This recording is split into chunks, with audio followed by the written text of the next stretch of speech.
Pendant les années 1920, tout a l'air bien dans presque tous les domaines. Économiquement, il y a une forte croissance en Occident. Diplomatiquement, la France et l'Allemagne sont en tension sur le sujet des réparations post-Première Guerre mondiale, mais finalement les choses s'arrangent. Culturellement, les années 20 sont des années folles. Les survivants, après avoir connu la terrible guerre, les tickets de rationnement, les deuils, etc., veulent vivre de façon joyeuse et insouciante. Cela provoque la diffusion du jazz, forte croissance des programmes de radio, l'émergence du cinéma et des théâtres. Mais tout cela, c'est en Europe, et ce n'est pas le cas en Amérique latine. Au Guatemala, l'après-première guerre mondiale annonce les années 20. En effet, pendant la Première Guerre mondiale, les actifs allemands ont été expropriés sur le sol guatémaltèque, de sorte que certains sont ensuite passés aux mains du capital américain, comme le Guatemala Electric Company. Une crise sociale s'installe. Ces événements provoquent des problèmes économiques conséquents avec une dépréciation de la monnaie. Le taux de change passe de 2 pesos pour $1 à 40 pesos. En 1919, la relation entre les États-Unis et le gouvernement du licenciado Manuel Estrada Cabrera se fracture. Entre 1919 et 1929, il y a eu beaucoup de changements politiques et sociaux. En 1921, un groupe d'officiers supérieurs de l'armée est entré dans la résidence du président Carlos Herrera y Luna et a exigé sa démission. Le Congrès élit comme président provisoire le général José María Orellana le 15 décembre 1921. En 1922, les manifestations civiles sont multiples. La huelga de Dolores, où des étudiants universitaires des facultés de médecine, de pharmacie et de droit présentent la chalana, leur chant de guerre. Néanmoins, le général continue à son poste et signe un contrat préliminaire pour la construction du chemin de fer de Los Altos.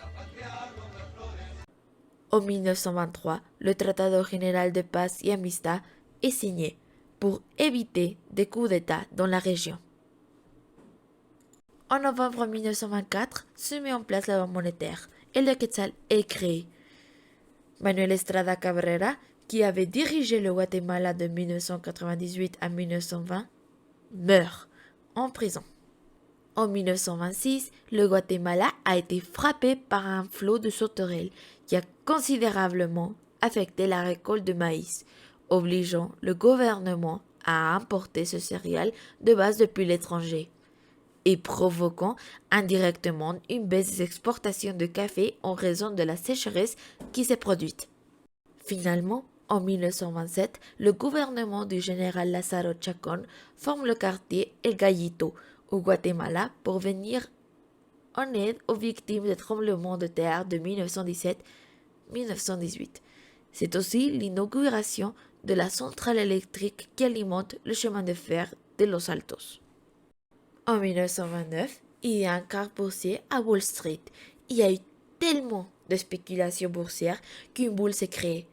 Et celle-ci a explosé. Alors, le prix des actions s'effondre du 24 octobre jusqu'à la semaine suivante. La crise, qui n'a pas été résolue, a entraîné une grande dépression.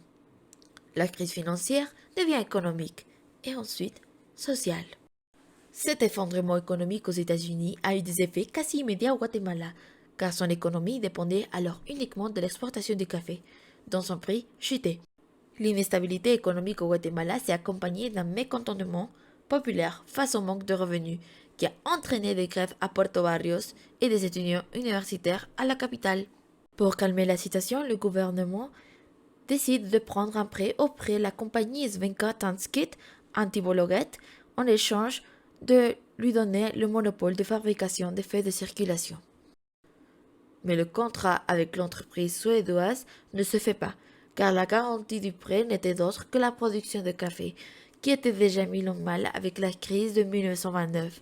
Le gouvernement rentre donc en gestion de crise, coupe les budgets et dépenses, ce qui finalement aggrave la situation. La situation était si inquiétante qu'en 1930, les commerçants mettaient feu à leurs propriétés pour collecter l'assurance d'incendie.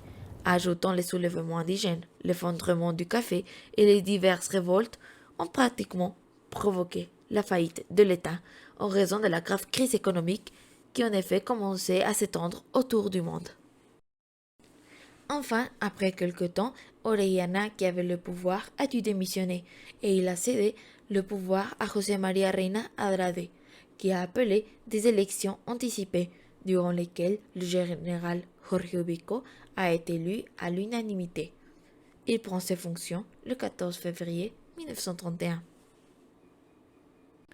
Une fois à la présidence, le général Jorge Ubico a publié les décrets de la Ley contre la vagancia et de la Ley de la vialidad pour renforcer les paysans pauvres à travailler dans les plantations de café et à la construction de routes pour contrer la tendance de centralisation vers la ville du Guatemala. Ces mesures sont plus strictes et donnent un plus mauvais salaire que sous Rufino Barrios durant le XIXe siècle. Il a également accordé une généreuse concession à Tiquizate, à la géante américaine United Fruit Company, en contrepartie d'embaucher de la main-d'œuvre. L'UFCO a ainsi récupéré une main-d'œuvre presque esclave et qui a de plus dépensé tout leur salaire sans jamais sortir des plantations, grâce au système ingénieux de l'éloignement des villes et le placement des magasins sur la plantation. Par ailleurs, pour sortir de la crise, la majorité du pays a d'abord utilisé un libéralisme économique classique qui consistait à adopter plusieurs mesures drastiques. Réduction des dépenses publiques.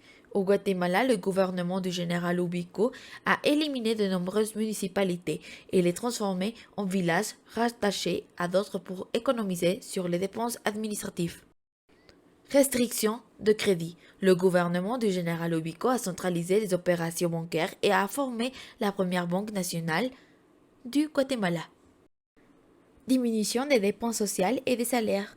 Ubico a pris des mesures fortes pour réduire les dépenses sociales en supprimant les bourses pour les étudiants à l'étranger et de nombreux avantages, en plus de fermer les programmes d'extension universitaire tels que l'université populaire. En ce qui concerne les salaires, il a été imposé que les fonctionnaires ne reçoivent que la moitié de leur salaire initial. Et la diminution des importations.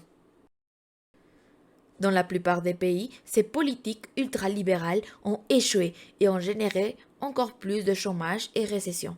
Pourtant, à un niveau macroéconomique au Guatemala, ils ont fonctionné et l'économie s'est stabilisée. Néanmoins, Jorge Ubico Castañeda est considéré comme un dictateur. De même, c'est pour ça qu'il est comparé au gouvernement fasciste d'Adolf Hitler en Allemagne et de Benito Mussolini en Italie, qui lui sont contemporains. À propos, ces dictateurs européens ont récupéré l'économie de leur pays et les transformé en puissance mondiale, grâce à l'intervention et au contrôle autoritaire de l'économie, à la construction des travaux publics, à la promotion de l'industrie militaire, à l'autosuffisance agraire et industrielle et à la centralisation des affaires. Au Guatemala, Ubico n'avait pas d'industrie militaire ni d'autosuffisance industrielle, mais il a réussi à centraliser l'économie, à promouvoir l'agriculture et à construire des grands travaux publics pour créer des emplois, même s'ils étaient mal payés.